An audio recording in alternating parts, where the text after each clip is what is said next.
सबसे पहले मैं बंगाल के उन तमाम हिंदुओं से बोलना चाहता हूं जो वहां पर मुर्दा पड़े हुए हैं कि तुम्हारी नाक के नीचे नींव रखी गई। अगर इनकी औकात होती तो बाबरी कह के दिल्ली में नींव रख के दिखा देते, उत्तर प्रदेश में रखकर दिखा देते, जिस प्रदेश से मैं आता हूं, या दिल्ली जिस प्रदेश में मैं रहता हूं, यहाँ पर नींव डालकर दिखाएं बाबरी के नाम पर। सेम डे ना उखाड़ दे तो बात है। तो मैं वहाँ के लोगों को बोलता हूँ कि मुर्दा ना बनो, जाग जाओ, अपने पुरुषत्व को पहचानो।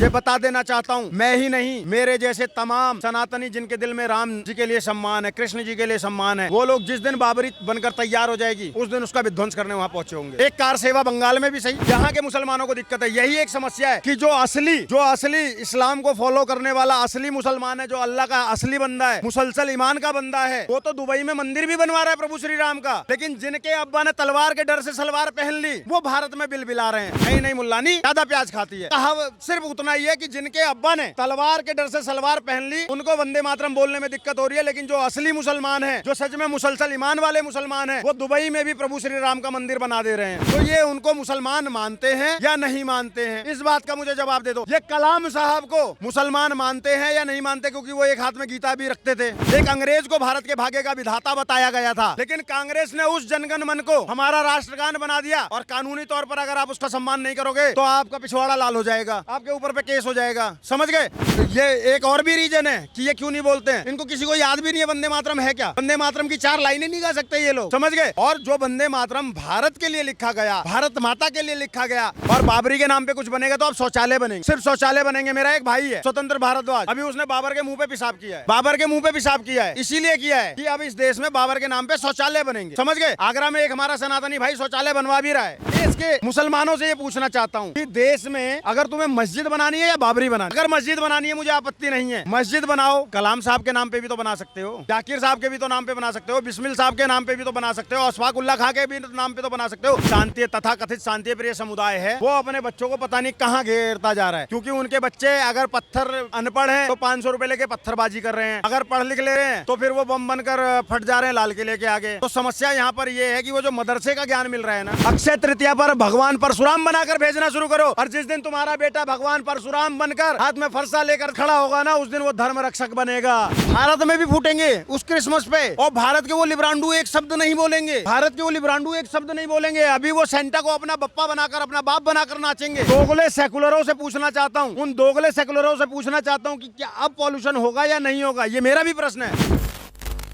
हमारे भारत को रिप्रेजेंट करता है वो, तो भारत का मुसलमान क्यों कतरा रहा है वंदे मातरम बोलने से। और वहीं दूसरी तरफ हम देख रहे हैं तालिबानी मुसलमान, अफगानी मुसलमान वंदे मातरम बोलते हुए नजर आ रहे हैं, जो भारत के हैं नहीं। देखो ऐसा है, जो असली मुसलमान है ना, ये आपने बहुत अच्छी बात बोली कि वहाँ के मुसलमानों को दिक्कत नहीं है, यहाँ के मुसलमानों को दिक्कत है। यही एक समस्या है कि जो असली इस्लाम को फॉलो करने वाला असली मुसलमान है, जो अल्लाह का असली बंदा है, मुसलसल ईमान का बंदा है, वो तो दुबई में मंदिर भी बनवा रहा है प्रभु श्री राम का।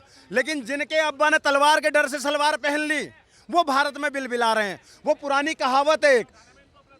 कहावत है, हमारे यहाँ यूपी में बोली जाती है, पता नहीं दिल्ली में बोली जाती है या नहीं बोली जाती, कि नहीं मुल्लानी ज्यादा प्याज खाती है। समझ गए?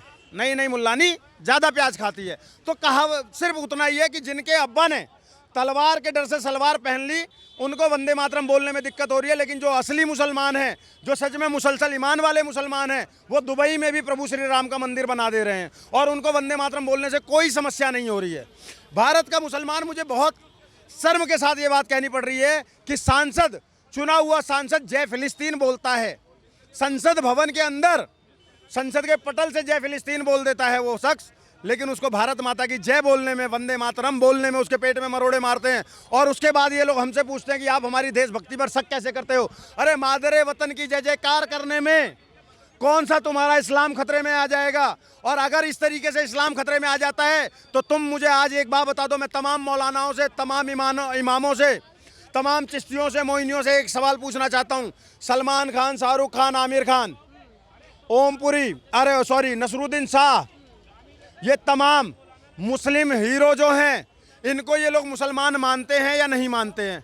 क्योंकि इन लोगों ने तो एक्टिंग करने में तिलक भी लगाया है, आरतियां भी गाई हैं, पूजा भी किया है और तमाम चीज़ें करी हैं। तो ये उनको मुसलमान मानते हैं या नहीं मानते हैं, इस बात का मुझे जवाब दे दो। ये कलाम साहब को मुसलमान मानते हैं या नहीं मानते, क्योंकि वो एक हाथ में गीता भी रखते थे, गीता का भी सम्मान करते थे। ये बिस्मिल्लाह खां को या उस्ताद जाकिर को मानते हैं या नहीं मानते, जो तबले से शंख बजा दिया करते थे, तबले से शंख बजा दिया करते थे, उन लोगों का बताइए मुझे कि ये उनको मुसलमान मानते हैं या नहीं मानते हैं, या फिर ये सिर्फ उन्हें मुसलमान मानते हैं जो ला इलाहा इल्लल्लाह कह के फट जा रहे हैं।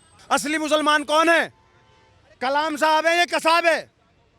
मैं देश के मुसलमानों से ये पूछना चाहता हूँ, फैसला तुम करो, अपने विवेक से फैसला करो कि असली मुसलमान कलाम साहब हैं, जाकिर साहब हैं, या ये कसाब और बुहरान बानी है। ये फैसला देश के मुसलमानों के ऊपर छोड़ता हूँ मैं। अच्छा, जैसे काफ़ी मुसलमान जो हैं वो शायद अपनी जगह सही भी हैं, क्योंकि वो कहते हैं कि भारत डेमोक्रेटिक कंट्री है, आप ज़बरदस्ती तो नहीं कर सकते हैं, आप ज़बरदस्ती प्रेशर करके हमको वंदे मातरम बुलवाएंगे तो हम नहीं बोलेंगे, हम भारत माता की जय नहीं बोलेंगे, ज़बरदस्ती करके आप लोग बुलवाते हैं, हम हिंदुस्तान बोल सकते हैं, उसमें क्या दिक्कत है? तो क्या हमारी देशभक्ति पर सवाल उठेगा? हिंदुस्तान जिंदाबाद बोल दें तो क्या हमारी देशभक्ति उससे प्रूफ नहीं होती जो वंदे मातरम बोलने की ही होगी? बिल्कुल देशभक्ति पर सवाल उठेगा। थोड़ा सा इतिहास में चले जाते हैं। अब देखिए, मैं नहीं बोल रहा हूँ ये बात, आप गूगल कर लीजिएगा, इतिहास खंगाल लीजिएगा, पढ़ लीजिएगा। हमारे देश का जो राष्ट्रगान है, जिसका हम भी सम्मान करते हैं और पूरा हर एक भारतीय सम्मान करता है और राष्ट्रगान के लिए खड़ा होता है, वो अंग्रेजी अफसर के सम्मान में गाया गया था। किसके? अंग्रेजी अफसर के सम्मान में गाया गया था और कहा गया था कि जन गण मन अधिनायक जय हो, भारत भाग्य विधाता। एक अंग्रेज को भारत के भाग्य का विधाता बताया गया था, समझ गए? लेकिन कांग्रेस ने उस जनगण मन को हमारा राष्ट्रगान बना दिया और कानूनी तौर पर अगर आप उसका सम्मान नहीं करोगे तो आपका पिछवाड़ा लाल हो जाएगा, आपके ऊपर पे केस हो जाएगा, समझ गए? और सभी लोग कर रहे हैं ना, हम भी कर रहे हैं, क्योंकि चलो इतिहास छोड़ दो, आज वो मेरे देश का राष्ट्रगान है और हम भी सम्मान करेंगे और डंके की चोट पे करेंगे, और जो नहीं करेगा उससे करवाएंगे। तो इसी प्रकार से जो वंदे मातरम है, वंदे मातरम भारत का गीत है, आज़ादी का गीत है, माँ भारती के वंदना का गीत है। अगर उसको आप गालोगे तो उससे आपकी देशभक्ति आ रहा है, आपका इस्लाम खतरे में नहीं आ जाएगा। लेकिन इतना जरूर हो जाएगा कि हाँ, वंदे मातरम वही बोलेगा जिसके देश में, दिल में मादरे वतन के लिए प्रेम होगा। जिसके दिल में मादरे वतन के लिए प्रेम होगा वही वंदे मातरम बोलेगा। और मैं तो आपको लिख कर देता हूँ मैडम, आप इन जिहादियों से एक बार वंदे मातरम, ये एक और भी रीजन है कि ये क्यों नहीं बोलते हैं, इनको किसी को याद भी नहीं है वंदे मातरम है क्या। वंदे मातरम की 4 लाइनें नहीं गा सकते ये लोग, समझ गए? और जो वंदे मातरम भारत के लिए लिखा गया, भारत माता के लिए लिखा गया, प्योर भारत के लिए, उस वंदे मातरम का तुम लोग विरोध कर रहे हो, ये दोगलापन है। सवाल आपसे, आपने देखा होगा 6 दिसंबर अभी हाल ही में गई है, जब अयोध्या तोड़ी गई थी, वहाँ पे बाबरी हाँ माफ करिएगा, जब वहाँ बाबरी तोड़ी गई थी मंदिर बनाने के लिए, उसके बाद जब यहाँ पे 6 दिसंबर को वहाँ पे वो बोलते हैं कि हमारी भावनाएं आहत हो गई, इसलिए हम पश्चिम बंगाल के मुर्शिदाबाद में बाबरी मस्जिद का निर्माण करेंगे। नाम हुमायूं कबीर, विधायक टीएमसी का, जिसको भी हाल ही में निलंबित कर दिया ममता बनर्जी ने। उसके बाद वहाँ पे जो है नींव रखी भी जाती है, लेकिन विवाद इस बात को लेके हो रहा है, काफ़ी हिंदू जो हैं उनका भावना इसलिए हाथ हो रही है कि उन्होंने बोला कि जब संदेश खाली, मुर्शिदाबाद, 24 परगना, मालदा में जब हमने देखा कि हिंदुओं का जिनोसाइड हो गया, पलायन कर गए, बलात्कार हो रहा है, छोटी छोटी बच्चियों को आगजनी करी जा रही है, मतलब बहुत बुरा हाल है। लेकिन जब वहाँ पे बाबरी मस्जिद की नींव रखी जाती है, ना तो वहाँ मीडिया होती है, वहाँ पे पुलिस प्रशासन एक्टिव होता है, वहाँ पे पत्थरबाजी, यहाँ पे आगजनी देखने को नहीं मिलती। सरकार उन्हीं की, पुलिस प्रशासन उन्हीं का, लेकिन इनका अंतर कैसे उन्हीं के राज्य में? देखो, सरकार तो वहाँ की दोगली है, उसमें कोई दो राय है ही नहीं। ममता बानो की सरकार है और ये हुमायूं शायद बाबर को अपना बाप समझ रहा होगा, क्योंकि उस हुमायूं का बाप बाबर था, इसलिए ये कर रहा है। लेकिन मैं बता दूं कि इस देश के अंदर में बाबरी नहीं बनेगी, और बाबरी के नाम पे कुछ बनेगा तो अब शौचालय बनेंगे, सिर्फ शौचालय बनेंगे। मेरा एक भाई है स्वतंत्र भारद्वाज, अभी उसने बाबर के मुंह पे पेशाब किया है, बाबर के मुंह पे पेशाब किया है, इसीलिए किया है कि अब इस देश में बाबर के नाम पे शौचालय बनेंगे, समझ गए? आगरा में एक हमारा सनातनी भाई शौचालय बनवा भी रहा है, तो बाबरी के नाम पर। और मैं एक बात पूछना चाहता हूँ, अगेन मैं वही आ जाता हूँ, देश के मुसलमानों से ये पूछना चाहता हूँ कि देश में अगर तुम्हें मस्जिद बनानी है या बाबरी बनानी है, अगर मस्जिद बनानी है मुझे आपत्ति नहीं है, मस्जिद बनाओ, कलाम साहब के नाम पे भी तो बना सकते हो, जाकिर साहब के भी तो नाम पे बना सकते हो, बिस्मिल साहब के नाम पे भी तो बना सकते हो, अशफाक उल्लाह खां के भी नाम पे तो बना सकते हो, बीर अब्दुल हमीद के भी तो नाम पे बना सकते हो। लेकिन तुम्हें बनाना उन विदेशी आक्रांताओं के ऊपर है। बाबर कौन था? बाबर गे था मैडम, मैं बता दूं, बाबरी नामा में लिखा, बाबर गे था। और उस बाबर को तुम अपना आदर्श मान के बैठे हुए, अपना बाप मान के बैठे हुए हो। तो मैं एक बात बता देना चाहता हूँ, 6 दिसंबर 1992 को मेरे बुजुर्गों ने बाबरी विध्वंस किया था, तब हम बच्चे थे। तब हम बच्चे थे। लेकिन अब अगर बाबरी बनकर तैयार होगी तो ये हमारे लिए भी एक सुनहरा मौका होगा। मैं देश की सरकारों को भी चेताना चाहता हूँ कि देश में जब जब बाबरी बनेगी हम तब विध्वंस करेंगे, लेकिन अभी तब विध्वंस करेंगे। लेकिन अभी आप इसका विरोध कैसे करेंगे? क्योंकि देखिए नींव तो रख दी गई है, तो अब आप इसको अगर हम प्रैक्टिकली मैं आपसे पूछूं तो विद्रोह कैसे करेंगे? कि वो तो देखिए ना, वो तो नींव रख चुके हैं, उसके बाद भी कुछ एक्शन तो हुआ नहीं है, सरकार ने तो कुछ करा नहीं है। और ममता बनर्जी ने शायद इलेक्शन आ रहे हैं तो उन्होंने उस विधायक अपनी पार्टी से हटा दिए। काफी लोगों का कहना है कि इलेक्शन के चलते वो कर रही हैं। अगर उनको बाबरी मस्जिद बनानी होती तो पहले भी वो ये प्रस्ताव रख सकती थी, या उनका विधायक पहले ये बोल सकता था। अब दोनों सवालों के जवाब देता हूं। पहले ममता बनर्जी वाला देता हूं, उसके बाद में आपको प्रैक्टिकली जवाब दूंगा। ममता बनर्जी की सह पर ही हुमायूं कबीर की इतनी औकात हुई कि वो बोलने लगा कि मैं बाबरी की नींव रखूंगा, बाबरी की नींव रखूंगा। लेकिन जब ममता बनर्जी ने देखा कि बिहार चुनाव में हिंदुओं ने एक मुश्त वोट देकर कमल खिला दिया है, तो उसकी थोड़ा सा उसको लगा कि शायद इस बार मेरी सत्ता जा सकती है, तो इसलिए उसने हुमायूं कबीर को सस्पेंड कर दिया राजनीतिक उससे। लेकिन अब मैं आपको बता देता हूँ, देश की जनता जान चुकी है बिना ममता बनर्जी की सह के वो कभी ऐसा नहीं कर सकता। क्योंकि जिस बंगाल के अंदर में बीएसएफ नहीं जा सकती है, सीबीआई ईडी नहीं जा सकती है, ममता बनर्जी जिस तरीके से रोक लगा देती है, उसमें एक 2 कौड़ी का विधायक जिससे मैं अपने जूते ना साफ कराऊं वो विधायक नींव रख देगा, तो ये ममता बनर्जी के सह पर हुआ है, पहली बात। अब दूसरी बात, आपने कहा कि हम इसका विरोध कैसे करेंगे और हम क्या करेंगे, तो मैं बता देता हूँ। सबसे पहले मैं बंगाल के उन तमाम हिंदुओं से बोलना चाहता हूँ जो वहाँ पर मुर्दा पड़े हुए हैं कि तुम्हारी नाक के नीचे नींव रखी गई। अगर इनकी औकात होती तो बाबरी कह के दिल्ली में नींव रख के दिखा देते, उत्तर प्रदेश में रखकर दिखा देते, जिस प्रदेश से मैं आता हूँ, या दिल्ली जिस प्रदेश में मैं रहता हूँ, यहाँ पर नींव डालकर दिखाएं बाबरी के नाम पर। सेम डे ना उखाड़ दें तो बात है। तो मैं वहाँ के लोगों को बोलता हूँ कि मुर्दा ना बनो, जाग जाओ, जाग जाओ, अपने पुरुषत्व को पहचानो। अब दूसरी बात कि मैं कैसे विरोध करूँगा, तो मैं आपके चैनल के माध्यम से वो न्यूज़ को करोड़ों दर्शकों को ये बता देना चाहता हूँ, मैं ही नहीं, मेरे जैसे तमाम सनातनी जिनके दिल में राम जी के लिए सम्मान है, कृष्ण जी के लिए सम्मान है, वो लोग जिस दिन बाबरी बनकर तैयार हो जाएगी उस दिन उसका विध्वंस करने वहाँ पहुँचे होंगे।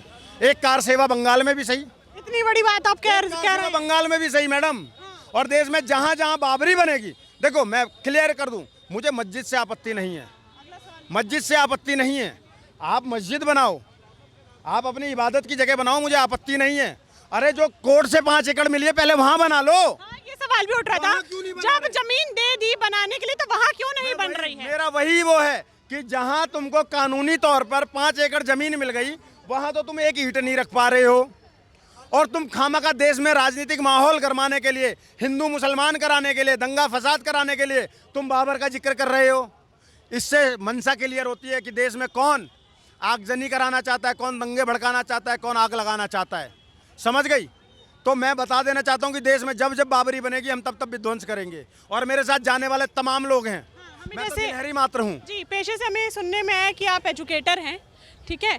बच्चों के हाथ में, 8 साल के बच्चों के, 10 साल के बच्चों में किताबें होनी चाहिए। आप कवि भी है ना, है ना, तो किताबें होनी चाहिए आपके हाथ में। और लेकिन बाबरी मस्जिद का जब हमने देखा वहाँ पे, जो हमने पूरा कि छोटे छोटे बच्चे 8 साल के, 10 साल के पत्थर लेके जा रहे हैं, जिन हाथों में पेन, पेंसिल, कलम, किताबें होनी चाहिए, उन हाथों में पत्थर नजर आ रहे हैं मस्जिद बनवाने के लिए। तो किस दिशा में हमारा भारत और भारत के बच्चे जा रहे हैं? देखो, भारत के बच्चे तो बहुत सही दिशा में जा रहे हैं, लेकिन जो शांति तथाकथित शांति प्रिय समुदाय है वो अपने बच्चों को पता नहीं कहाँ घेरता जा रहा है। क्योंकि उनके बच्चे अगर पत्थर अनपढ़ हैं तो 500 रुपये लेके पत्थरबाजी कर रहे हैं, अगर पढ़ लिख ले रहे हैं तो फिर वो बम बनकर फट जा रहे हैं लाल किले के आगे। तो समस्या यहाँ पर ये है कि वो जो मदरसे का ज्ञान मिल रहा है ना, जो मदरसे का एक्चुअल ज्ञान मिल रहा है वो उनको इस लेवल पर ऐसी तालीम दे रहे हैं कि उन्हें किसी भी तरीके से जिहाद करना है। समझ गए? लेकिन जो भारत का सनातनी बच्चा है वो अपनी सही दिशा में जा रहा है। लेकिन हाँ, एक गंभीर विषय आज मैं बोलना चाहता हूँ। मुसलमान का अगर 2-3 साल का भी बच्चा है तो वो अपने अल्लाह के बारे में, अपने पैगंबर के बारे में जानता है। और मैं बहुत शर्म के साथ ये बात कह रहा हूँ कि भारत के अंदर में आज भी बहुत बड़ा तबका ऐसा है हिंदुओं का जिसके बच्चों को हनुमान चालीसा तक नहीं है याद है, जिसके बच्चों को गायत्री मंत्र तक याद नहीं है। तो ये बदल दो। अभी 25 दिसंबर आ रहा है, लोग अपने बच्चों को सेंटा बनाकर भेजेंगे अरे रामनवमी पर राम बनाकर भेजना शुरू करो, कृष्ण जन्माष्टमी पर प्रभु श्री कृष्ण बनाकर भेजना शुरू करो, अक्षय तृतीया पर भगवान परशुराम बनाकर भेजना शुरू करो। और जिस दिन तुम्हारा बेटा भगवान परशुराम बनकर हाथ में फरसा लेकर खड़ा होगा ना, उस दिन वो धर्म रक्षक बनेगा, धर्म रक्षक। समझ गए? तो अपने बच्चों को अपने इतिहास के बारे में बताने की जिम्मेदारी हमारी है। हमारे बड़ों ने हमें बताया, तभी हमें अपना इतिहास पता है। ऐसे ही अपने बच्चों में ये संस्कार डालने की जिम्मेदारी मैडम हमारी है, और हमें डालना पड़ेगा, क्योंकि मुसलमान अपने बच्चों को अपने धर्म के प्रति कट्टर बना रहा है, लेकिन हम अपने बच्चों को सेंटा बनाने में खुश हैं। समझ गए? ये बहुत बड़ी समस्या है, इसको बदला जाना चाहिए देश में। अब पॉल्यूशन नहीं होगा, क्योंकि मेरे ख्याल से जहाँ तक मेरा आइडिया 20 से 24 कंट्रीज जो हैं क्रिश्चियन कंट्रीज हैं, उनके लिए क्रिसमस त्यौहार बहुत बड़ा होता है। एक साथ एक दिन इतनी कंट्रीज पटाखे फोड़ेंगी, लेकिन जब भारत एक कंट्री और उस भारत के लोग एक दिन पटाखे फोड़ देते हैं तो पॉल्यूशन हो जाता है। कहाँ एक कंट्री हमारा भारत, कहाँ 20 से 24 कंट्री। बहुत अच्छा सवाल किया पत्रकार महोदया। समस्या यही है कि अभी पूरे विश्व में पटाखे फूटेंगे, लेकिन कोई लिब्रांडू, कोई वामपंथी हल्ला नहीं मचाएगा पॉल्यूशन को लेकर। और भारत में भी फूटेंगे उस क्रिसमस पे, और भारत के वो लिब्रांडू एक शब्द नहीं बोलेंगे, भारत के वो लिब्रांडू एक शब्द नहीं बोलेंगे। अभी वो सेंटा को अपना बप्पा बनाकर, अपना बाप बनाकर नाचेंगे। मैं उन दोगले सेकुलरों से पूछना चाहता हूँ, उन दोगले सेकुलरों से पूछना चाहता हूँ कि क्या अब पॉल्यूशन होगा या नहीं होगा? ये मेरा भी प्रश्न है, और ये उठाया जाना चाहिए, बिल्कुल उठाया जाना चाहिए। धन्यवाद। इन तमाम मुद्दों पे आपकी क्या राय है मुझे कमेंट बॉक्स में ज़रूर बताइए। अगली बार फिर मिलूंगी आपसे, तब तक के लिए बने रहिए वो न्यूज़ के साथ। मैं यशस्वी शर्मा, धन्यवाद।